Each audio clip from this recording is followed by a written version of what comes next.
Welcome to the Press Box. I'm Ryan Thorburn, joined as always by Steve Mims. We're at Stanford Stadium, where Oregon has just defeated number 7 Stanford 38-36. Steve, this was a wild one. It came down to a 2-point conversion for the Cardinal, and Tyson Coleman was able to get some pressure on Kevin Hogan, and Joe Walker was able to get a fingertip on the pass, and the Ducks survive and advance. Yeah, it was stunning. Twice Kevin Hogan in the fourth quarter fumbles what looked like a pretty routine snap to take them out of chances, and then the final drive they get the touchdown, and again the veteran quarterback can't convert the 2-point conversion, and kind of the much maligned Oregon defense comes up with a couple turnovers, forces a couple field goals, and then makes the final play on the 2-point conversion. Oregon's offense was rolling in this game, especially early on. They were just fantastic, running the ball at will against Stanford, which was a top 25 rushing defense.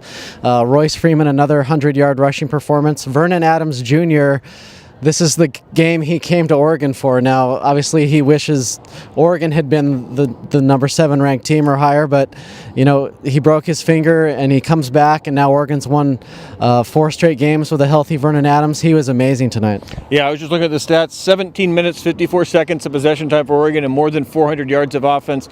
You mentioned Vernon. He was 9-9 to start, finished 10-12, a couple of touchdowns in there. Really, Oregon, you knew they were going to have to battle the time of possession, but they ended up not really needing the ball much. They're able to score so quickly. Oregon's defense, much maligned all season, statistically one of the worst in the country, but during this 4-game winning streak, every win, defensive players come up with a play at the end of the game to essentially ice the game or end the game. No different tonight. What can you say about what Don Pelham and John Neal and the guys are doing as the season wears on? Yeah, I think we're looking at now like 6 fourth-quarter turnovers that Oregon's caused in the last 4 games during the win streak.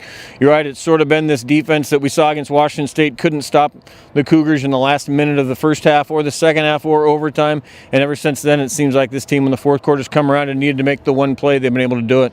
Just to close out, it's not how Oregon drew it up in August, but they're 7-3, 5-2 in the Pac-12, and by beating Stanford, technically still alive in the North Division, still alive to repeat as Pac-12 championship if Cal can help them out. Now USC comes to town, and they're in position in the South to maybe sneak one out there. So we all thought that would be a big game, and now it is. Yeah, definitely. For Oregon, you root for Cal to beat Stanford next week, and if that happens and Oregon knocks off USC, you're looking at a civil war to get Oregon into the Pac-12 title game, and who would have ever imagined that a month ago? All right, well, we're going to head up there and type really fast, so thanks for tuning in, and we'll see you next week.